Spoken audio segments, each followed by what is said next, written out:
Hallelujah praise Lord समस्ते भलरे थे प्रभु दयारू आ आशा करे कि यही शुभरात्र समय परमेश्वर समस्त को जिते जन भी ये वीडियो देखिए प्रभु समस्त को आशीर्वाद करते कारण आम को से प्रेम अनुग्रह जो आशीर्वाद आम निरूपित कले आ से स्वर्ग त्यागी जगत को आसिले तेणु आम समस्ते निहाती आउ अनुग्रह द्वारा आशीर्वाद पाइबा निहाती आवश्यक रही तेणु आस मैंने आज किसी विषय आलोचना करवा जीशु आम सृष्टिकर्ता अटंती कि कौन भाव आम हेले जीशुख्रीष्ट आम सृष्टिकर्ता अटंती कि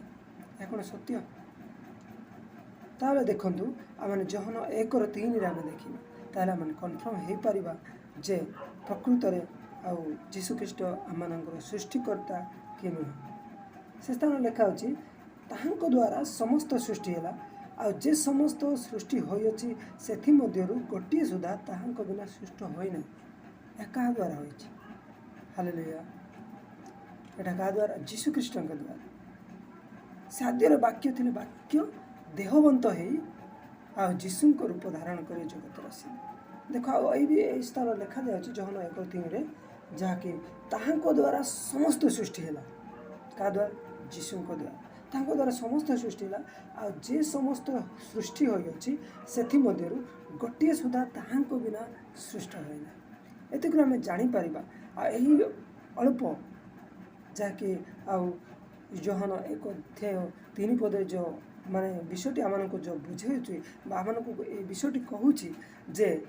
जीशुख्रीष्ट छड़ा कौन सी विषय सृष्टि होना ये विषयटी आमको प्रकाश करते तो जीशुख्रीष्ट आउ जीशुख्रीष्ट जे सृष्टिकर्ता कि नहीं आम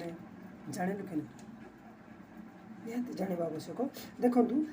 गोटे विषय जदि आपण मैंने देखिले आ गोटे विषय देखा आम पाइबा जहाँकि कलस्य 1:16 पदे से अध्याय लिखा जाए ताहांको शक्ति रे सबु उत्पत्ति होइछि स्वर्ग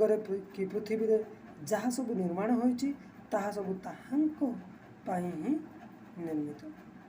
देखो से स्थान कि लिखा जाए ताहांको शक्ति रे सबु उत्पत्ति का शक्ति रे जीशु शक्ति रे सबु उत्पत्ति आउ स्वर्ग रे कि पृथ्वी रे जहाँ सबु निर्माण होइछि ताहा सबु ताहांको पाई ही निर्मित होइछि कहीं समस्त विषय ताहांको ठार अस्तित्व अच्छी तेणु मैंने यही अध्याय पदर आम बुझा आवश्यक रही जे जीशु ही सृष्टिकर्ता मैंने भावुँ कि जीशु परित्राणकर्ता ठीक अच्छे आ जीशु परित्राणकर्ता उद्धारकर्ता त्राणकर्ता आईपरिक से सृष्टिकर्ता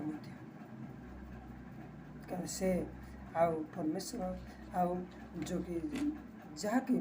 ये जगत जो प्रेरण कले से ही आद्य थे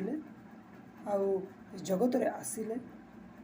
आम प्रकाशित है सी जड़े ही सृष्टिकर्ता मैंने निहाती जानवा आवश्यक आउ एवरी तार 1:10 पदे आम देखा पाइबा प्रभु आरंभ पृथ्वी निर्माण कले वो ताहार हाथ आकाश निर्माण कले कार हाथ जीशु हस्त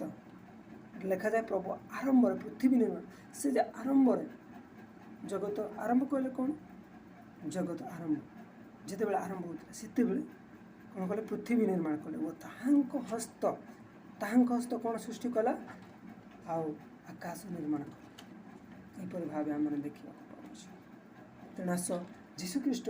आम सृष्टिकर्ता अटंती कि नहीं यह आम मैंने निहाती जानवा आवश्यक बेले बेले भावी था ना परमेश्वर सृष्टिकर्ता जीशुख्रीष्ट नुहे से तो पुत्र सन्तान यहीपरि भावी था किंतु नुहे सी ही सृष्टिकर्ता से ही उद्धारकर्ता से ही त्राणकर्ता से ही जीवनदायक परमेश्वर तेणु आस प्रत्येक जीशुख्रीष्ट ही आम सृष्टिकर्ता यही विषय की निहाती आम जानवा आवश्यक रही ये अल्प वाक्य शिक्षा है तो भूल प्रभु क्षमा कर समस्त को आशीर्वाद करंतु आमेन।